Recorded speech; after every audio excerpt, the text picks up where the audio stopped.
Right here, right here. There it is, Rooster. Kill it.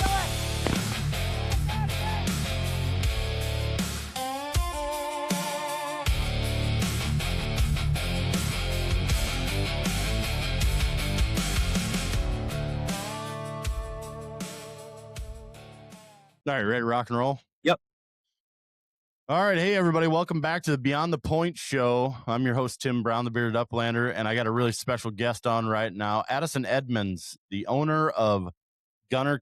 Well, it's just Gunner now. It's not Gunner Kennels anymore. It's a bad habit to try to break when you guys did that. I mean, I think I left a voicemail earlier today saying, hey, this is Addison from Gunnar Kennels.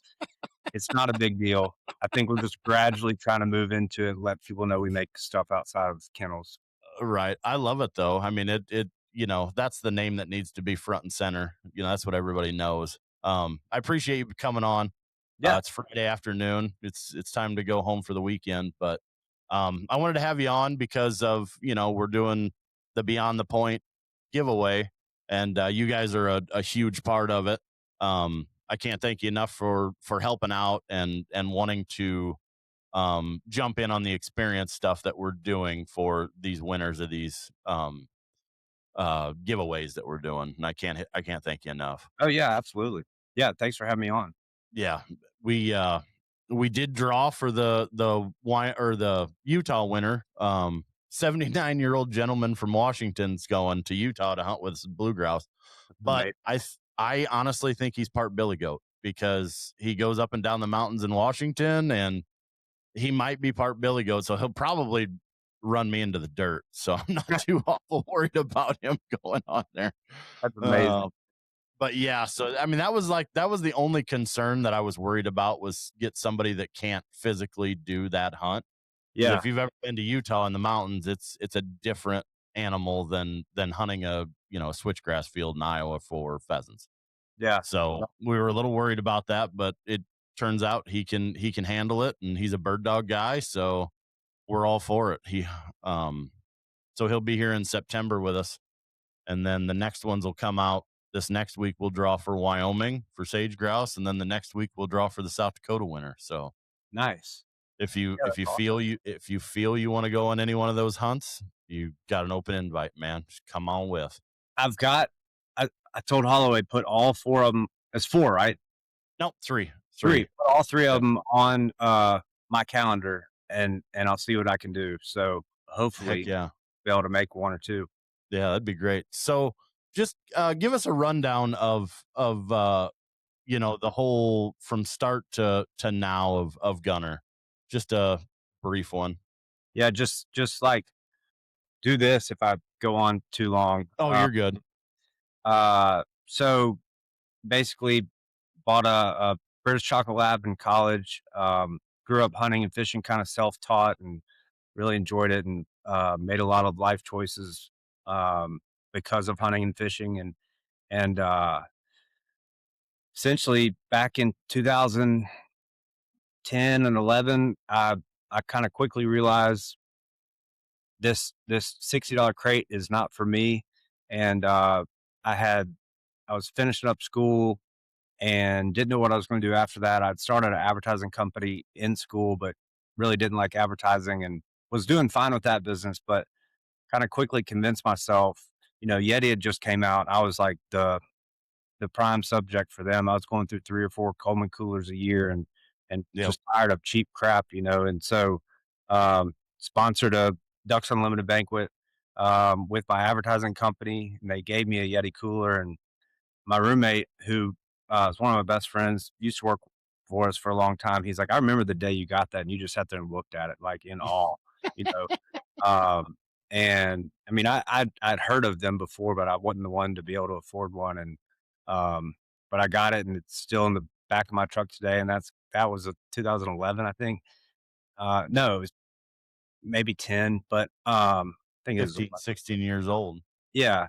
And so just decided, if somebody needs to make a dog kennel the way a Yeti cooler is made, the purpose for a Yeti cooler, or the purpose for an ice chest, is ice retention to keep things cold. And they fixed that 10 times better and made it better for myself in terms of my lifestyle. So that was the goal. Is like, I want to make the best dog kennel. The purpose of dog kennels is safety when transporting, and none of them are safe. So we, you know, put put all the work into making the safety part 10 times better, and then making it better for myself in terms of like locking the door, and carry handles and tie down straps and rubber feet so it won't slide around, and just durable enough to sit there and pressure wash it and not watch it blow away, you know? So, I mean, I think that might actually be a pretty good image that we might could all identify with is if you remember having a pressure wash your Coleman cooler and it just blowing away. I remember doing that with my Remington crate. And then you get a Yeti and you sit there and pressure wash it out and it's not moving. Um, Yeah. it's kind of the same thing. But so basically decided I'm going to do this and decided to sell that advertising business. The day I decided to, I had two people call me and want to buy that company, which was kind of a godsend because it wasn't even on the market yet. And so, um, sold it pretty quickly, moved back to Nashville where I'm from, and got married, and uh, took a quick trip to the an island in the Gulf of Panama down at down in Panama, and caught a bunch of tuna. And I remember we came back, uh, and I had to borrow. I was already working on starting the business, and I had to borrow my wife's last $600 in life savings to finalize paying for the first patent. So we kind of started out dead broke, and as I was working on the business plan and raising money, she told me she was pregnant, and fast forward a little bit, we launched the website the day that our first daughter was born. We had a lot of great free publicity from the start because we had passed a great crash test worthiness study sponsored by Subaru and the Center for Pet Safety, and so that really put us on like uh, a national scale pretty quickly. Not just hunting dogs, just authentically, that's who I am. But everybody wants a safer option for their dogs, so Absolutely. we were getting on Good Morning America type press, and fast forward 48 months later, we had our fourth child, three girls and a boy, and it's just been Emily, my wife's always been. She's a co-founder and kind of been the brand visionary with us. And I think I sent you that article I just read, and it was like Yeah. it started. It was the customer Fantastic. service team was Emily and Addison, and I remember thinking like, well, it was Emily, Addison, Aaron, and a couple other made up names so that we looked like a bigger company than we were. Uh, I You remember, guys were using your middle names and yeah, we'd have our baby would be crying in the background, and my wife would be like, "Sorry, one of my coworkers brought their baby to work today." We're literally like in our dining room at our house. Um, so yeah, that 48 months later would have been 2019. Fast forward a little bit longer, the playbook is, I wanted to start with the kennel. I wanted to start in the hunting dog industry because that's what I knew. A lot of military and police guys buy our kennels, but I don't want to be fake and say that I know that world. I love that world. I appreciate and respect it, but I just don't know it. So sure. my goal now is to just build the best dog products. The pet product space in general is it's a nightmare in my mind. Like it's just cheap crap, and Crap is the key my word goal, there. yeah, You're right. make the best of everything. And I'm starting with stuff I don't like, and then I've got a long list of other products all the way down to like those little baby gates that you can use in your house. Um, they're all crap and they're terrible to use, and I can make one better, I think. So got a great team behind us, and yeah, basically we're just trying to make the best products for all things dog and see where it takes us. Yeah, I got that dog bed, the one that you did the collab with Pheasants Forever. I got that the other day, and I don't think it was on the ground for 3 seconds. And Ansel, my bigger short hair that I have, went over, and he hasn't left that damn thing. He don't want to leave that, and it's comfortable. I was telling my friends, I'm like, this thing's comfortable enough that you could like, if you made one big enough for a fat guy like me, it'd be all right. You can lay down on it, you know. Literally, Uh, I don't know how we say that. I think in an email we sent out the other day, I was like, can we just say like 9.5 dogs prefer 9.5 out of 10 prefer this dog bed? Because when we were making prototypes, we had all sorts of dog beds out there, Orvis and all these other dog beds. And every dog in the office, when they'd come back to R&D, they'd go straight to the same R prototype. And I'm like, how it's like we're lining it with peanut butter or something. Right. And literally, I mean, I don't know if you can. I'm probably gonna ruin this, but Oh yeah, he's gone. He's he's yep. all day, and Yeah. he's not a dog. I've never had a dog bed for him. I had Right. one for Gunner, and he kept humping it, and I was like, I'm done with this.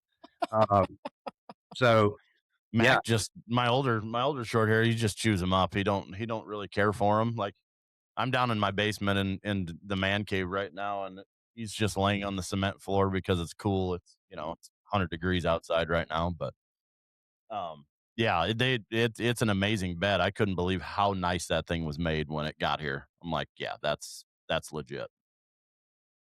And thank that's you. You know, one literally of the everything that you guys sent me. That the dog crate, the dog food crate is it's going to be fantastic because it will fit right against on the sides of those two kennels in the back of my truck. It's going to be absolutely streamlined. It's sharp and it'll hold a yeah, bag of dog food.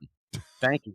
With that, I mean, with that one, that was our second product, and I've got a goal board. I'll send you a picture of it if you want. But like my number 4 goal out of 35 was secret product release, and I made this in 2015, and it looks like in 2020 we launched it. But it was the next low hanging fruit. I was like, I hate this little screw top thing. Yep. Clean it out. It's got a lip around the inside, so I can't wash it out and it dries easily. And so we've got a big smooth lip on there, a big gasket, and um, I'm really pleased with that. And I'm just I don't know now. And I reread that article that I sent you or read it, and it reminded me of how I wrote a letter to Gunner saying like I'm not gonna we're not gonna make products that aren't worthy of your name. And that's kind of the I don't know if it's ego or just inner pride or something, but like I tell my R&D team, like, does it ch- does it pass the Gunner like worthiness box? You know, and Ev- it's hard to describe what that means, but it's like you know it when you see it, I guess.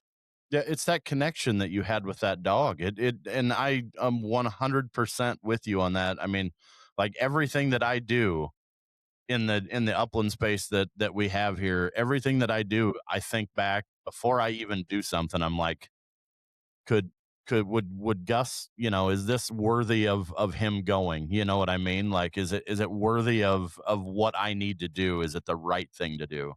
Yeah, And I constantly say the same thing. It's that soul dog mentality, man. It's that I. It's so hard to explain to people what that dog that first, especially the first one, if you get lucky enough, your first one is your like legit ride or die. And it sounds like for both of us, it was the same thing. yeah, and But a question before we get into that, the question I want to know that I know a lot of people probably want to know is how did a guy from Tennessee with you SEC people down there, how did you go to Old Miss to go to college? Isn't that like a cardinal sin to do something like that? I mean, not really. There was a decent pipeline from Nashville to Ole Miss, and a bunch of my cousins went there, and I actually went down there for a wedding when I was like 10 or 11, and just saw this open land coming into the town. And I think we went quail hunting before the wedding, and I kind of fell in love with it before I knew what it was. And then right when I turned 16 and I could drive, my cousin was a senior up there, and a different cousin. My mom's youngest of 12, so I have cousins everywhere. But Everywhere. I drove up there and went duck hunting with him, and just had the best time. And that was the only place I applied for, and the only place I got in, I guess. And Mm, yeah, there's a decent pipeline, and Nashville's kind of divided. It's like you're either UT or not necessarily Vanderbilt, but there's diehard both, or it's sure. like Georgia, Auburn, Alabama, Ole Miss. You Yeah, know, because it's all pretty relatively close right yeah, there. we're all the Yeah. same too. The East That's Coast just people are a little different, but yeah, that's what I've heard. A lot of East Tennessee people are just a little different. We I'm have that that all the way too. over on the East. But we're all a little bit different. We're all kind of the same. Yeah, when you get to the bottom part of Iowa, it gets the same way. It's a little closer to Missouri than it is to Iowa. Yeah, That's what we always say. Uh, but anyway, back to like we were talking about with the Soul Dog and Gunner being yours. Like, when did you figure out that that's how you wanted to base your business on. You know what I mean? Like that dog was obviously the deciding factor on literally everything that you wanted to do. Yeah, I mean, just like we said, how'd I end up in Oxford? Because I thought I can hunt and fish here a lot more than I can anywhere else, and I did. And then, um, Emily, my wife, like she was the first girl to not dump me because I was gone during every day of hunting season. And it kind of caught my eye of like, why is she not complaining? I hadn't seen her in 4 days. When I'm in town, I go to bed at 7:30 so I can get up at 4 and get back out of town. And so, uh, she was cool with that, and she'd go hunting with me every once in a while. And um, I didn't know what I wanted to do, but I knew the advertising gig wasn't forever. It was basically my master's class or master's education in entrepreneurship. And when it kind of clicked, if somebody needs to make something better than what I've got, and the next best thing was a $2,000 Ainley, take up your whole truck bed. And I like to hunt deer, and I couldn't afford one. And I didn't want to take up the whole back of my truck. So I kind of put the dots together of like, I can do this. I can go hunting, call it work. And I think I got a shot at, maybe we can make this successful, and I'll be able to always call work hunting. And fortunately, um, I've been on some really cool hunts and been able to do that. And it fits the lifestyle. And I hear, pick a job that you don't have to work every day or whatever the term is. But, you know, it's, it's a lot of fun. It's a lot of work. I mean, hunts aren't really hunts anymore, like hunts with your buddies. Like you drive 10 hours with the trailer, and you get there and you see old buddies and you hang out too late, and then you get up real early and you go shoot ducks. But it's different because you've got a photographer and you got to do stuff. And then normally, instead of everybody goes back and takes a nap, and you're doing photo shoots or recording something, and it's more work, and it doesn't take the fun out of it because it's still hunting. Like it, Yeah. I'll take it all day. Right. If I wasn't doing that, I'd probably be hunting a few times a year, like my my weekend. Uh, Yep. I don't think I know how lucky I am in that sense. Yeah, I've come, the last few years with all the social media stuff that I do and all the videos that I put out. There's a few times a year that like I'll wake up in the morning and I'm just like, you know what? No cameras, no nothing, just me and the dogs. I'm just going. Or when I have my buddies here, my brothers are here. There's one day that I'm not even going to film anything, and we're just going to go shoot birds. Yeah, And the bad thing is, it's usually epic. Like it's usually just stupid, right? yeah. Like we just got done filming, or last year we got done filming an episode of The Flush, the TV show The Flush.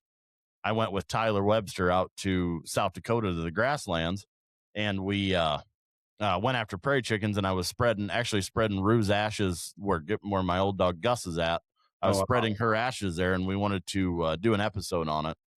And I was like, okay, guys, I'm not going to bring my GoPro. I'm not going to film anything. This is just for the show and for the dog. And it was literally, I've hunted out there for 20 years. It was the best prairie chicken hunt that I've ever been on in my life. And I'm glad that the cameramen were there to film it because it's going to look really awesome. But it's like, selfishly in my mind, I'm like, man, there was some really good stuff on there that I could have got. But Yeah, it just, she needed to have the focus on her. So yeah. it was good. And Tyler's got a really old dog, Rusty, that dog's killed every upland bird in the country, in North America. And I got to shoot probably one of his last prairie chickens over top of him that Wow. day. So that was really cool. But yeah, that comes out on like the 27th. So I'm curious to see it. They won't show it to me because I was a blubbering idiot on it. I was crying my eyes out, but Yeah, it was epic beyond epic. It was awesome. that's amazing. Yeah, it's just, that sometimes that's going to happen, but you always, you're the one that's got it in your head. You know what I mean? Like you've got the memories and they're only for you. Yeah. So, but, um, so what, let's see here. Let's hear one of the best stories or the best hunting trips that you ever had with Gunner. Um, the one that I'm trying to think of a different one because in that Well, article, the famous one, the famous one that you did. Which one's the famous Was one? oh no, that wasn't with Gunner, was it? That was with What, um what do you your other mean? dog when you guys got in that accident. Oh, Oh, that that was Gunner was? Chevy. Yeah, that Oh, was that with was the with dog I Chevy. said, yeah. Yeah, yeah, Uh, yeah. and Tell uh, that one in a little bit. yeah, the I mean, we're lucky enough to be able to go to a lot of great hunts and a lot of cool places. And I've just growing up was like duck hunting in West Tennessee or around Stuttgart, Arkansas, and that was it. The first time I went to Kansas was in 2015, and I was like, you can drive your truck to the cornfield. You could drop off a flat of shells if you want to. You could bring all the gear in the world, and then you got 200 pintails coming to land on your face. Like, I hadn't been duck hunting. I've just been wasting my time. This is Yeah. ridiculous. I'm used to Yeah. pulling off the four wheeler and freezing conditions, wishing I can go in because my feet are wet, and it was night and day. But uh, what I was gonna say earlier was, oh shoot, I'm losing. So, anyways, I'll go to the one of the most memorable hunts was a hunt in Canada, Saskatchewan, um, with my buddy TJ Mallett. He actually went to Ole Miss. He was a year below me, and we become buddies. He's a guide in Canada and Arkansas. He's from Jackson, Mississippi, and I'd hunted up there a couple times, and this was a special trip. I Somebody's trying to buy our business. We were early on. I mean, a couple years deep, and I decided I was supposed to go from there to the Everglades to fish with my uncle, who's a world-renowned fly fishing guide in Everglades City, and he's my claim to fame. Um, Steve Huff, if anybody's heard of him, that does this stuff and fly fishes. But I decided I'm gonna take these next 2 weeks to figure out if I'm gonna sell the company or not. And we get on the plane early in the morning, and a bunch of my good buddies and some coworkers were there. And this guy turns around and sees us all with Gunnar Kennels shirts and hats, and he goes, "Y'all, what do y'all know about Gunnar Kennels?" And I didn't hear him, but my buddy was like, "Oh, that's Gunnar right there," because I had him as my service dog, Yeah. and he looked back and he saw Gunnar, and my buddy said, "What do you know about Gunnar Kennels?" He said, "Shoot, I've got 8 of them." And he was like Oh, so amazed to meet Gunnar. And I thought to myself, yeah, I'm not selling the business. We're just getting started. And like, yep. then I was like, well, I've got 2 weeks now to just hunt and fish and have fun. And so we went, Right. good time, some great hunts. The last morning we didn't do so well. And, we had an early flight the next day, and it was a long drive, but TJ said, I think we got a field that can be pretty jam up. And uh, TJ doesn't normally do this, but his wife got to come, Ashton, and it just felt like it was going to be an epic afternoon. Um, and he usually brings his dogs. Oh no, his dogs did come. So we had like 2 or 3 dogs. It was an 8-man limit in less than 30 minutes, and it was like all mallards. And we've got some great shots from it. Like I would pick up Gunner, and um, I think there's blood and feathers all over my hand or something. And I called Emily after that hunt. And I was like, he was 8. I was like, I can retire that dog. Like he doesn't have to hunt anymore. And Right. uh, I meant it because that was such a memorable hunt, but I also knew we were going to hunt next year too. And Right. luckily, made it all the way to 12 years, and had some great hunts. I remember what I was going to say. Right before Gunner died, we were at the airport, and somebody walked up to me and said, "Is that the famous Gunner?" And I remember thinking, like, because I'd take him to shows, and I named the company. I wanted him to be the face of the company, and it Right. was like a bittersweet moment because I knew that he was like literally dying of cancer and wasn't going to be around. And I was like, shoot, he's just now getting noticed, and his life is coming to an end. And like, Yeah. I don't know if it's how to explain that. Of like, I wanted everybody to know that dog when I started the business, but we were so small and nobody had heard of us for so many years. But it was like just the time that there was like people had heard of Gunner enough to where some random guy at the airport would come up to me and talk to me. It's like, damn, I wish we had Yeah. 20 more years of this. This is cool Yeah. having people recognize your dog.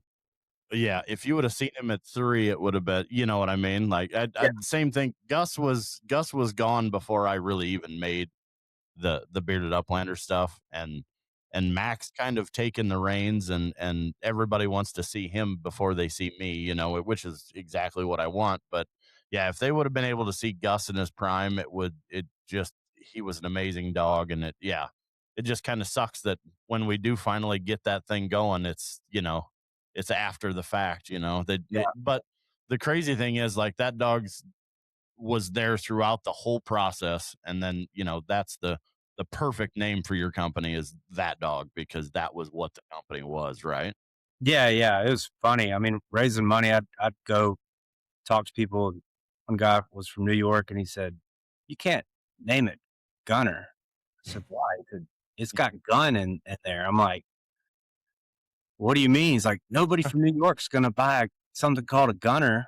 And I mean, obviously, California, Texas, and New York are some of the biggest states, but like New York, we sell a lot of kennels to people in New York, Yeah. and I'm so proud that I did because as a placeholder, when I was writing up the plans, I would call it GDK for Gun Dog Kennels, but I just did that knowing like I really want to call it Gunner, and it was a thing in my head of like, is this what we call it or not? And finally, one night I was eating dinner and I looked at Emily and I was like, screw it, we're naming it Gunner. I'm doing this because of this damn dog. Like Yeah. that's what we're gonna name him. Yeah. Yeah, it needs, I mean, with it needs to be that. Yeah, Yeah, you just can't. And I think people get caught up in all of that a lot more than they need to. It just because it says gun in it does not mean that people no, are gonna fall for like, go that way. yeah, I bet he kinda laughs about it now, whoever that guy was, like, "Oh, crap. yeah. Guess I was wrong on that one." If you don't like the term gun, like whatever, but you Yeah. like I mean, we have the best customer service in the world, and we'd be happy to service anybody, but it doesn't sound like that type of person would be very much fun. yeah, no, no, and the crazy thing is they're not gonna find anything wrong with kennel, so it sells itself for you, really. When you make, like, a lot of people that I know, if they make good quality stuff, you don't have to worry about it because it's gonna sell itself, and word of mouth is the best advertisement you can get, you Yeah, know? yeah. Especially with the crash test stuff and all that stuff, and all the people that I do you guys keep track on how many dogs that have, you guys get messages of how many's been saved? Do you guys keep like a tally? Internally, yes. Yeah. There's there's also wrecks that happen that we don't know about. Right. I'll have a Right. buddy of mine came up to me and was like, "I was fishing down in Venice last weekend, and my guide said the Gunner Kennels saved his life." And I was like, "Oh my god, why didn't he call us about that?" And I won't tell the rest of the story for insurance reasons, but it sounds like he didn't want the story to be public. Uh, Sure. and so from what we've heard, it's well over 100, and you know, from about August until January to February, we'll start getting one a week, one or two. I mean, sometimes there's been like three in a week of people calling and sending pictures, and it's um, something that I didn't realize would happen, and it's like something I try not to think about because I try to be ego conscious, but every once in a while, I sit back and think like, "Wow, we've actually saved dogs' lives." Like that's pretty Right. we know. Yeah. Yeah. And that's not something that it was, designed to, like, you wanted to get recognition for stuff like that. You know what I mean? But Yeah, it's after the fact that, like, oh, this is something that's really, beneficial to literally anybody in the country, or the yeah, world for that matter. yeah. I just wanted to make the best dog crate and other stuff, and that's what I'm focusing on now is the other stuff. And there's still a lot of runway there, and there's still a lot of opportunities to tell our story about how we started, why we started. Fortunately, you know, Gunner. I always wanted Gunner to be the face. I don't really want to be known as anybody. I'm trying to focus now on Chevy. It's kind of hard on our website if it shows like a personal nameplate that'll say Chevy, and I'm tell my team like nobody knows who Chevy is, but like that's probably kind of confusing of because Chevy's not a very popular name. Uh, Right. but anyways, yeah, I'm just focusing on the other stuff, and there's been like three or four points in our conversation that I could start getting emotional thinking about Gunner and Oh all of it yeah. how it's gone. But yeah, what's Yeah. next? Yeah. It sound it just, it sounds like your dog and my dog were the exact same mold cut out, and yeah.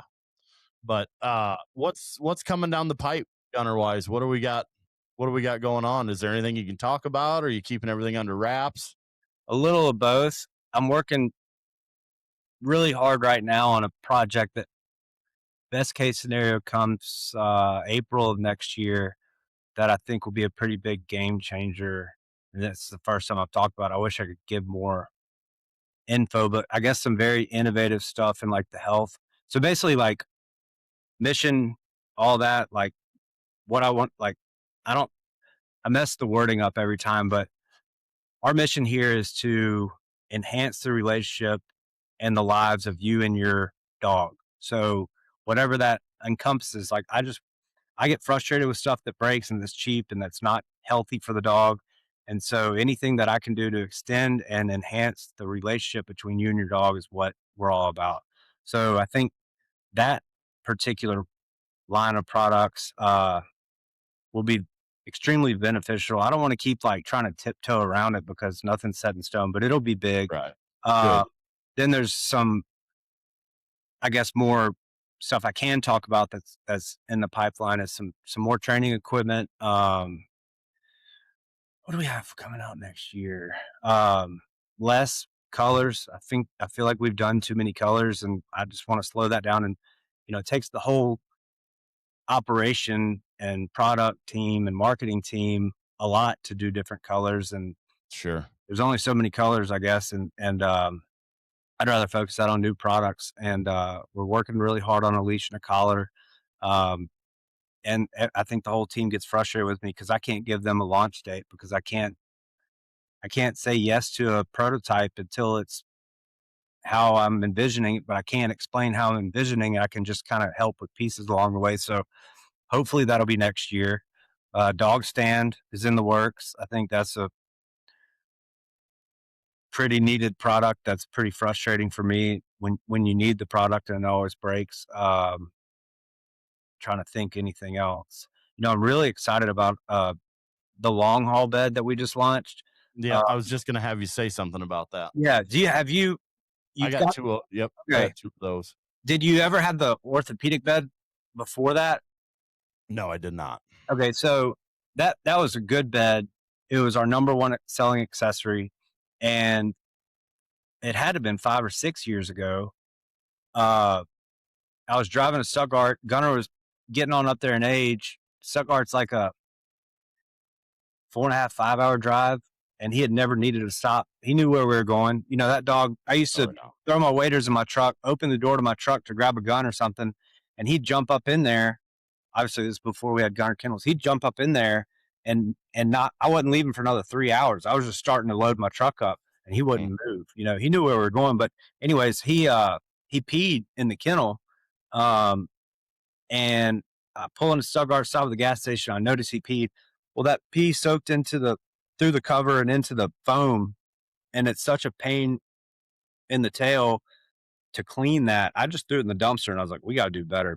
So we've been working on this project for a long time. It's got a comfortable, I don't know how to describe it. I think it's called Oxford fabric on the top, but it's the same 3D loop material that's in the homestead bed. It's what they use for infant beds, so they can, I infant guess, beds? breathe if they're face down on it. Sure. But I mean, if it's essentially waterproof because it's not a foam in the middle. The bottom's the same material as our all weather kit, so it's kind of stiff on the bottom so that it doesn't bunch up, which the old ortho bed would bunch up.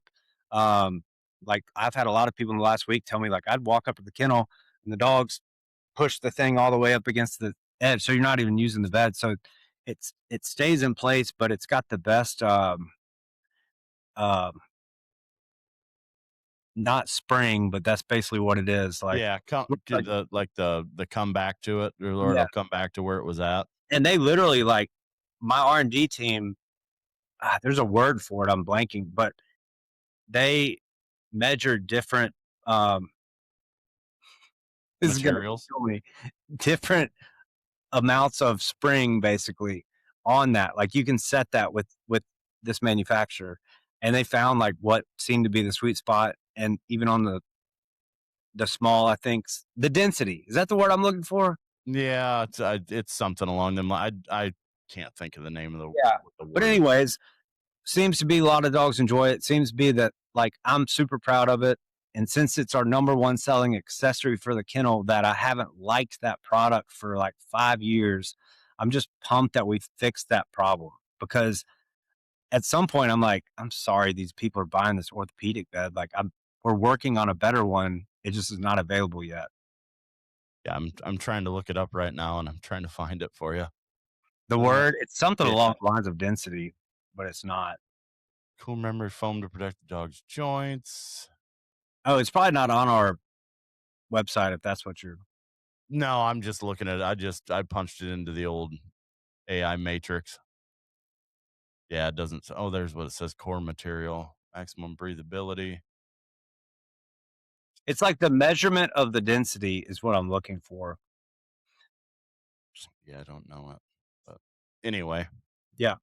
that's yeah. And like you said, that goes right into that orthopedic style too, that for the old dogs, that they're very stout and they're very comfortable. I mean, it seems like even Mac likes to lay on it. I mean, he doesn't really have a choice when he gets in that kennel, but because it fits so perfectly snug in there that you don't have to worry about it.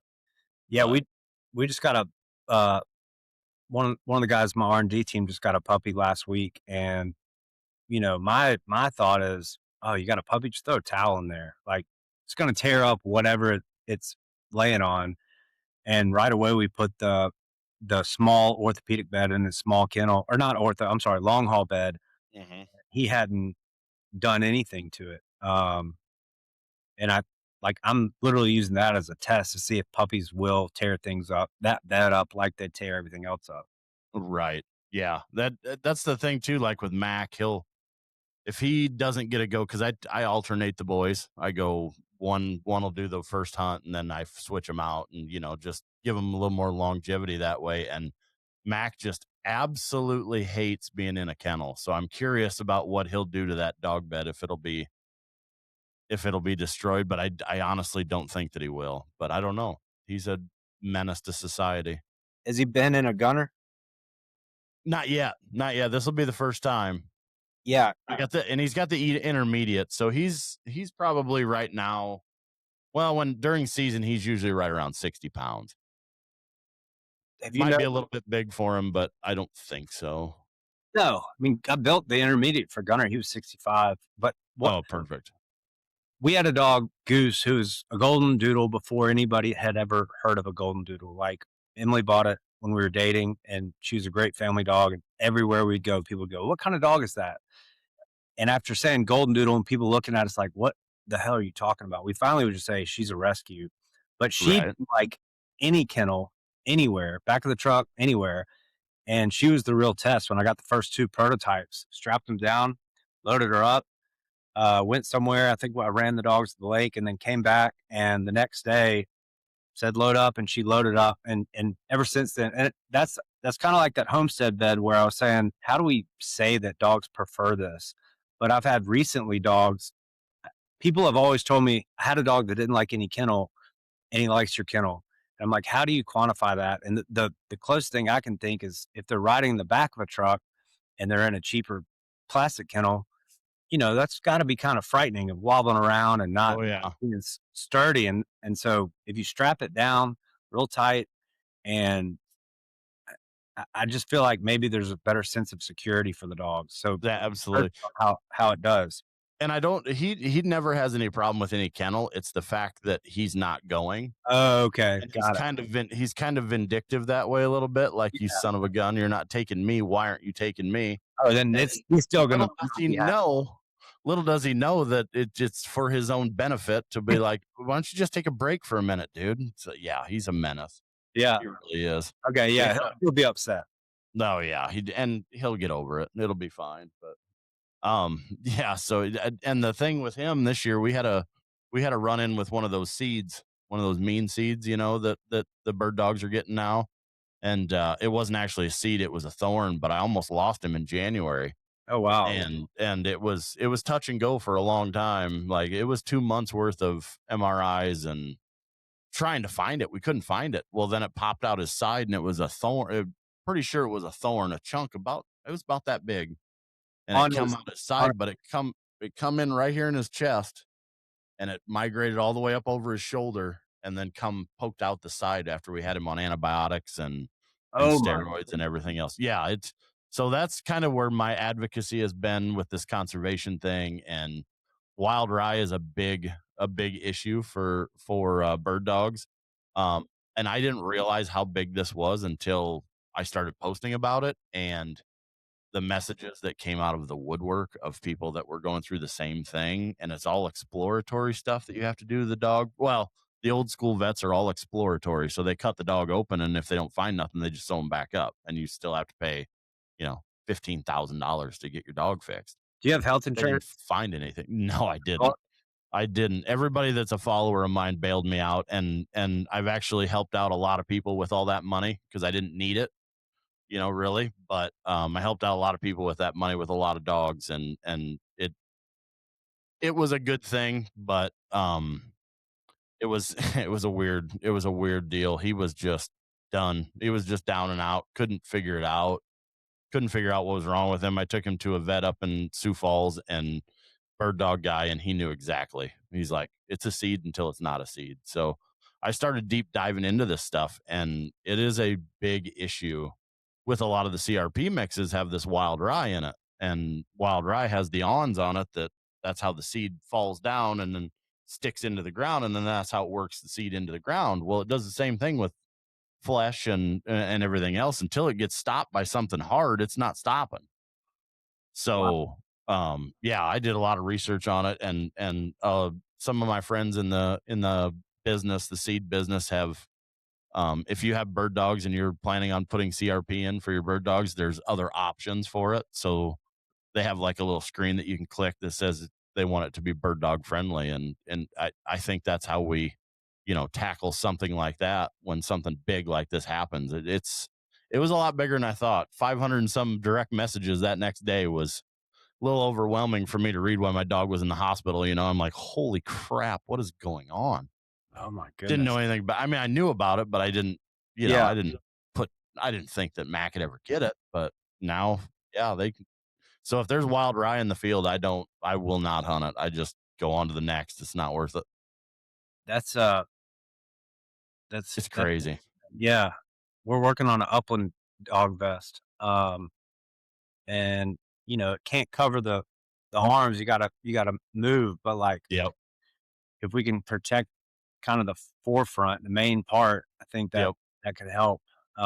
Um, That and if you can figure out a way for some dog boots for a lot of dogs out west, dog boots would be a good one. I so I'm so weird, like, what really what keeps my attention is stuff that I want and need, and we're, floating down the river in Northwest Arkansas for spring break one year, and I had Gunner with me, and he'd run on the bank so much, and, by the 3rd day, he he couldn't barely walk because his paws were so sore. Yep. You know, me bringing like 10 times more than what I need just in case. I found some duct tape and some bandages and some Neosporin and just Neosporin, some paper towels, and duct tape. Did it to all Yep. 4 legs. He slept. He felt great the next day. he he was he was on the canoe and jumped off the front and just sunk to the bottom because of those boots Because you first. didn't have it. Yeah, and ever since then, I'm like, I don't like dog boots. Yeah. And so the use case for me, I know that there's a need there for it, but it's Yeah. less priority. Because ever since then, I was like, I don't know what these dog boots are. I don't understand it. I know Yeah. there's a It. need for it. Yeah. Definitely more for the upland side of it with the rocky terrain because it doesn't take long for them to rip a pad right off, and then they're down for a few days, kind of thing. So it's you know it it's a micro, you know whatever you want to call it in the grand scheme of things. But like, So there's a couple companies out there that make really really good ones. really, And yeah, yeah, yeah, I've got a set, and I've only used them one time in Wyoming. The only time I've ever used them, yeah, and Gus did not like them at all, one bit. yeah. I don't. it's got to feel unnatural for a dog. Oh, absolutely. One thing I'll sprinkle in like that I'm probably not supposed to say yet, but we do have a uh, dog medical kit coming out that will have a product in it that's not out on the market yet that will stop bleeding without compression. Um, there's nothing out there like it. I've been using it for 4 or 5 years now, and it helps. I mean, I've got the non-human version, but uh, it helps with bee stings, burns. I've accidentally cut myself or jammed my finger in the tailgate or something, and you just goop it on there and it stops bleeding immediately, and it helps with the healing process. So it's pretty revolutionary stuff that I'm really excited about that we're hoping to launch next year. Um, and I had that question about health insurance for your dog. So Yeah, I I had a do great, now. okay, yeah.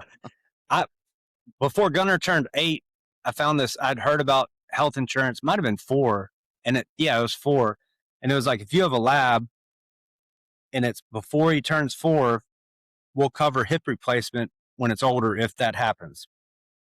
And I said, shoot, he's jumping in and out of a truck every day. He's hunting a lot. Like it was $50 a month. I might as well do this. Well, I forgot about it until Gunner had a slip disc in his neck and went completely paralyzed. I drove him through the middle of the night during COVID to Mississippi State. And actually, pretty funny story. Like I get there, they bring this gurney out, and these girls with the hospital was like, "Oh, is that a Gunner Kennel? I've been wanting one of those for years." And I was like, "That's Gunner right there."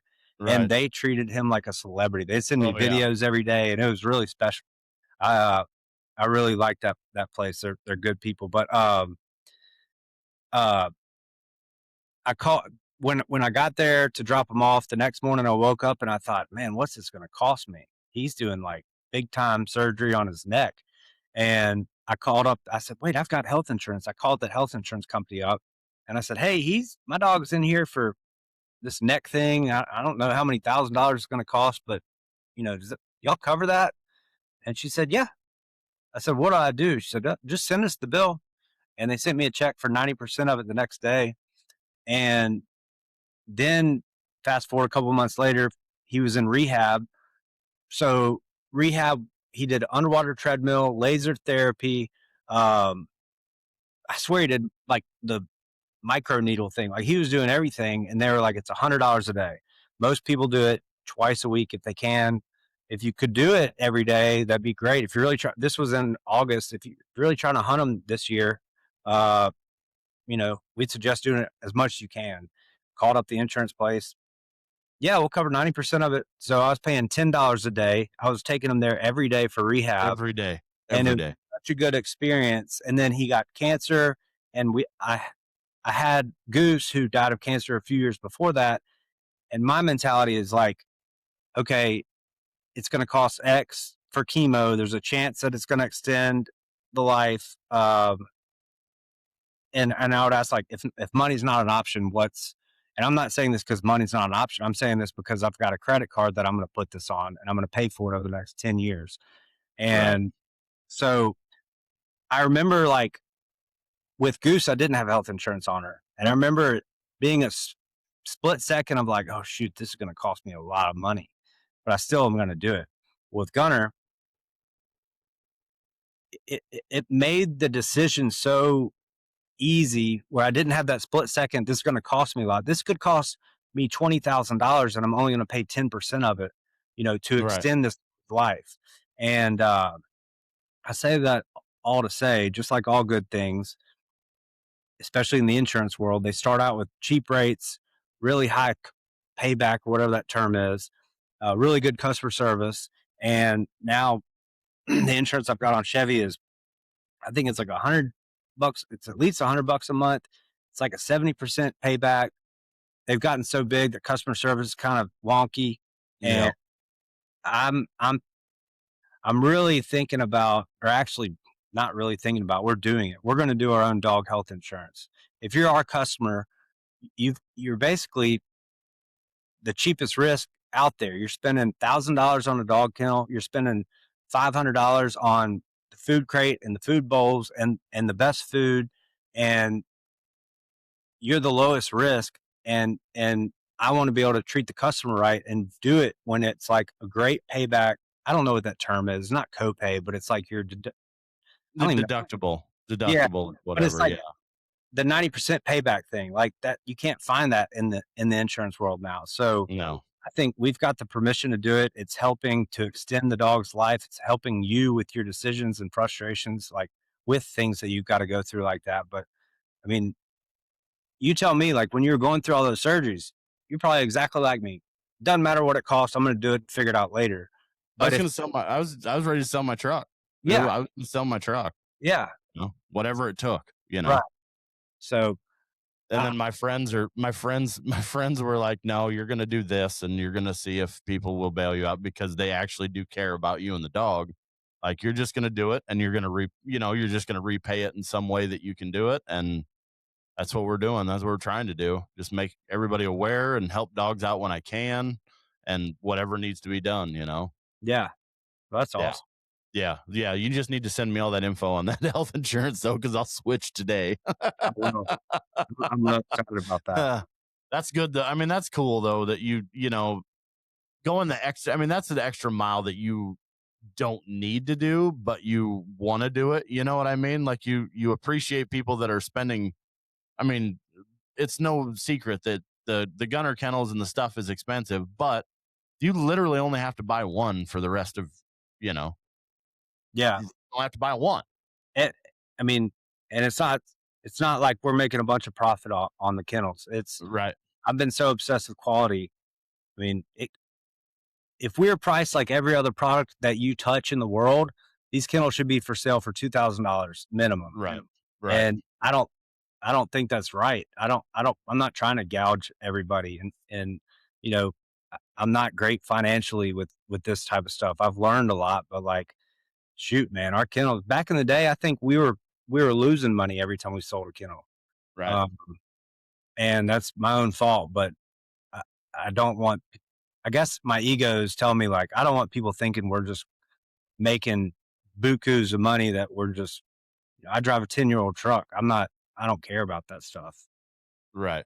Right. Yeah, you're in it for the love of the dogs more than you're in it for being a No millionaire problem. and having a Yeah. gigantic house and all of that, right? Yeah. Don't have any of that. I did start this company so I could one day buy hunting land, and it's literally just so I can take my kids hunting and fishing whenever I want, but not there That's yet. right. Well, the good thing is you and your wife don't have to make up fake people answering the phones anymore. You got enough people to answer the Yeah, phones. and they're much better than we were doing it. Oh, that's just fantastic. It really is. Uh, um, what do you got any big hunts planned this year? You got anything like huge? So I had to take a year off 2 years ago, and then that morphed into a big pin up like need to go on every hunt I possibly could, and I was gone every week from September to conservation goose in February. Not the entire time, and thankfully not all work. I got to take my kids hunting and all that, but I was gone at some 1 to 4 day stretch every week. So this year, I'm trying to keep my schedule more open for the last minute hunts that pop up, and I'm also too busy to even focus on anything out in front of me more than a day or two. It's like we're still Mhm. trying to focus on what's for dinner, not what's for breakfast tomorrow. Um, and I do have a fun buddy hunt that I'm doing on my 40th at the end of this month. We're going duck hunting in Argentina, um, and never done that, and been invited to go dove hunting a bunch, and never wanted to go because I didn't want to essentially ruin it in my head for the next every other dove hunt of my life. Of it's not as good as this, but Exactly. Emily convinced me it's your birthday and should be a pretty fun hunt, and we'll see how that goes, and then might be going out west to the Snake River um, in the early season, and I don't know what else is on my schedule, but it'll end up being booked a bunch, so that's fun. Sure. My kids are Sure. about to be at that age.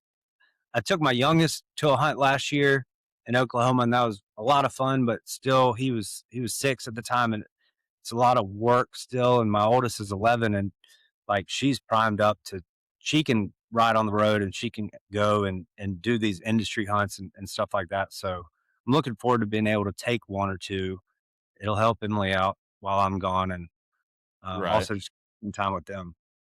Right. Spend the time with them and teach them, what needs to be what needs to be done and be the next generation to take over the reins, right? Of the hunting, fishing, outdoor lifestyle, right? Yep. Um, that's kind of what we do too. My buddy's kids are all his daughter's 15 and she's ate up with turkey hunting. She's completely ate up, but her schedule is so hard.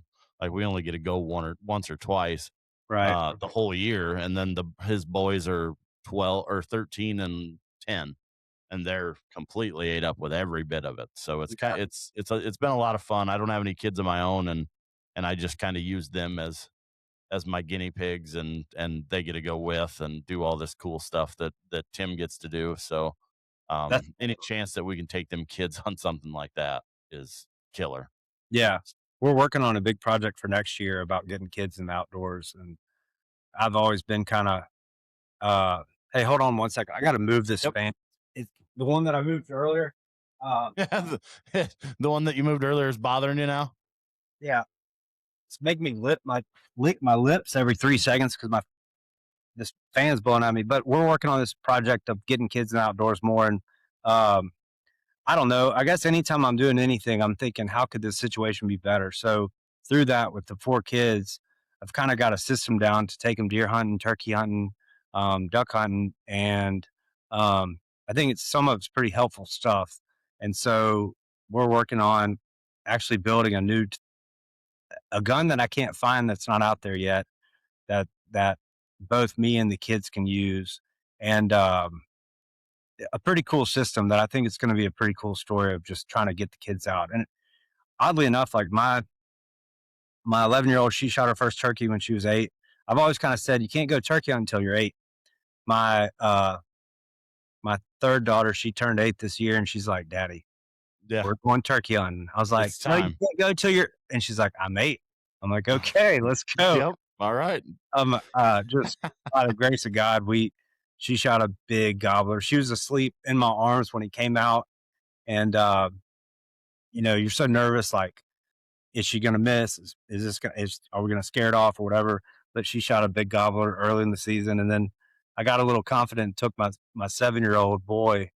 I said, you can't go till you're 8, but I think you went on this hunt with me in Oklahoma. I think we can do it. And I've taken him deer hunting for forever, but we go and we have 2 hens like 5 yards in front of us, and I'm like, Billy, don't move a muscle. Don't even move your hand. And he's like this? And I'm like, Uh, needless to say, I was somewhat correct. I think you do have to be 8 to really you have to be 8 to wait. Yep, that's yeah. exactly right. Yeah, I took a young dude out that a good friend of mine, his dad owns a bunch of ground, and um I really wanted him to harvest one on his grandpa's ground. Like Yeah. that was the first farm that they like had. So it was my mission to, all right, hopefully Michael will shoot one here. And there was no turkeys there early in the season, so we went to another place and he missed 2 of them. He's 10, missed 2 of them. Um and he couldn't figure out why, but he was like, dude, like 4 foot over its head. So he was not looking at the down the side. He was looking above it, and he shot right over it. So I got one of those death grip, tripods, and got it in there, got it set up, and we were on his grandpa's ground, and there was 5 of them that gobbled behind us, and they come down, and him and his buddy Reed, which is another young kid of buddy of mine, they're in the blind, and these turkeys are coming down, and they're just coming right down to where they need to be, and their heads went from red, and they're watching them, and then it instantly turned white. And I'm like, all right, boys, now we're serious. They're not gonna stop. They're coming right to that decoy. I go, get ready. And he stood up, and then the crazy thing was they're all around that Jake decoy, and they're just all taking turns. I'm like, dude, just wait till one clears and then shoot. And he got one, and it was a pretty big bird. It was a really big bird. So it was the whole culmination of taking him to see his grandpa and taking him to see his uncle. Like it was big, and then the whole fact of, all right, fellas, like, you're the first person that's going to touch this turkey. You're the first person to ever touch this turkey. So we're going to show all these animals respect and, do all this. And you could just see the thing, it just click in their head. And it's like, yep, we got them boys. They're, they're Well, locked down now. They're not going to stop now. So that is awesome. yeah, it's that feeling that you get of showing them the way. Right. Yeah. Oh, that's Yeah. awesome. Yeah. Especially, and I don't know. I might be a little biased. Boys are fun. Don't get me wrong, but when you can take a little girl out there and do it, and she's actually like ate up with it, it there's a whole different. I don't know how to explain it, but it's a whole different thing. Yeah.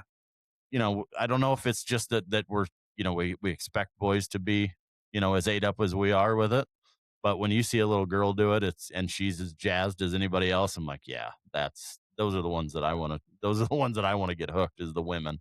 And I don't know,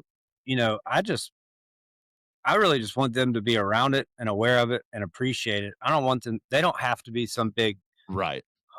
big time hunter, but what I'm planting the seed for is that it'll hopefully attract a potential husband that's worth a crap because I know that he hunts. And There you go. most of my buddies that grew up hunting are still pretty good guys. And the ones that didn't have had some struggles. And, Yep, you that's know, a good point. it's just, and I'd rather a son in law that I could go hunt with um, Right. than anything else. But and I don't know if they're not like ruthless killers that just I want to go kill.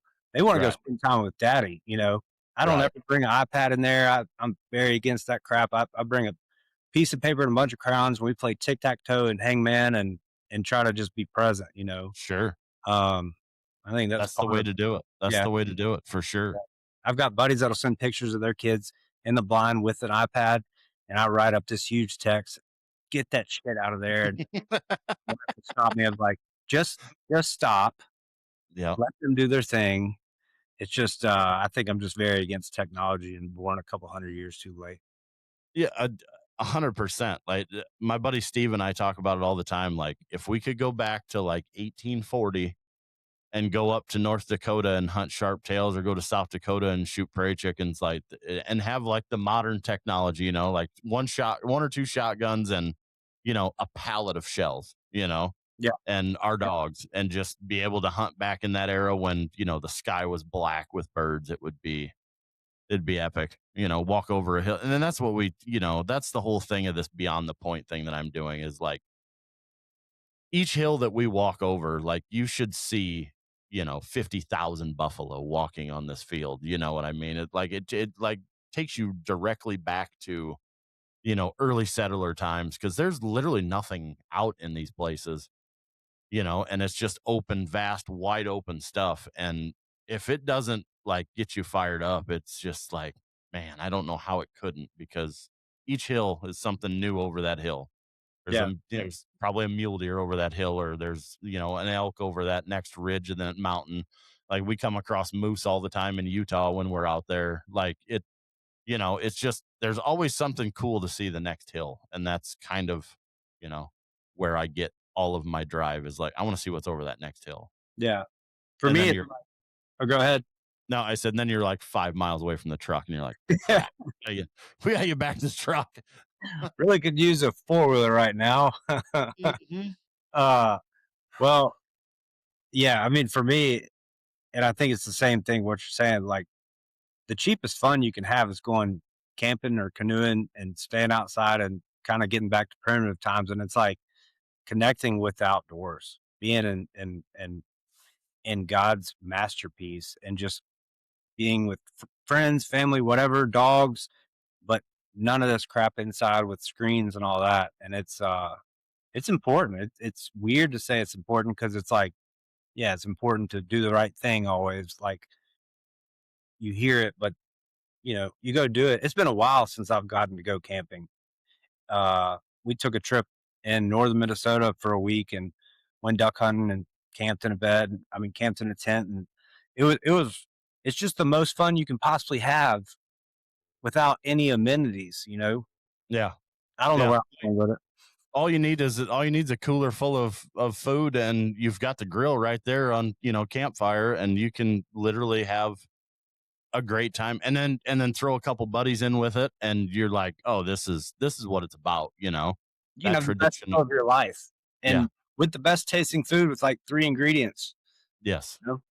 That's the that's the other big thing is like the less ingredients you can put in there, and you find, and the really cool thing is like if you're out on the prairie and the like the snowberries or something like that are in, you can make a sauce that goes with the grouse that you shoot, and like everything is right there. You can make Yeah, it all right there. So and it it's all connects. Like, it yeah, it all all connects. Some of the best duck that I've ever eaten was the day that we killed it, and you keep the skin on the mallards up in North Dakota, and you're sitting out grilling them out in the driveway, and there's 100,000 birds flying over your head, and like, okay, this we could do this for the rest of our lives and yeah, not be upset about any of it, right? yep, And that's kind of the thing that both of us obviously want to show everybody is like you can do this, you can go do this, and it doesn't cost you a lot of money. yeah, Now if you want to get all the bells and whistles and everything that you really don't need, but the initial investment's there, but the rest of your life you can go do all this hunting, and all you do is buy your hunting license. yep, That's all you got to do. And yep. fuel. I mean, fuel's expensive. What was that def that we were talking about earlier? Speaking of I told you I was conspiracy going to work it in. I told you I was going to work it in. what I said, a text you saying, "Hey, I'm kinda running blind. What are we gonna talk about?" And you said, "I can go on 1,000 different tangents." I was like, "Yes, we're gonna start talking about aliens and everything else." We got the def figured into it. Yeah.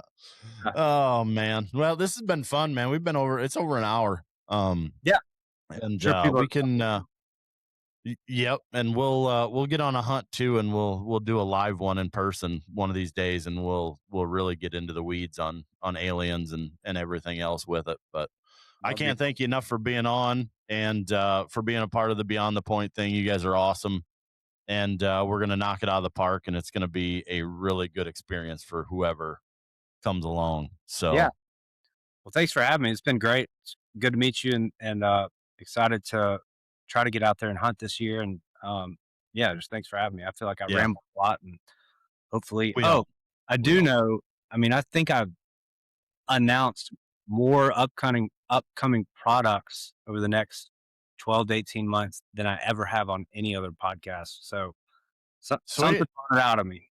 Sweet. That's awesome. That's Yeah. awesome. And now we just need you to get the color scheme made for the uplands, and we'll be all set. Get one of them boxes made just for us crazy upland guys, not you waterfowl guys.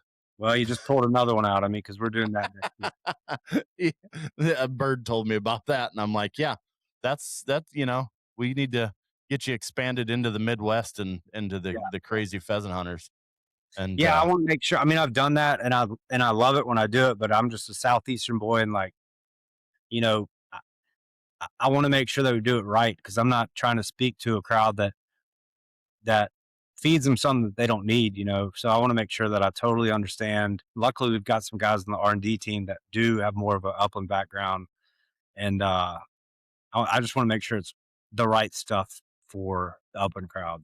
oh, absolutely. I'll put these through the ringer too. They're gonna be used and abused, so it'll be a good test. Good. That 3-week road trip will really will really get them going. We'll see how they hold up in Wyoming and Utah. How much Uh, def are you gonna have to buy?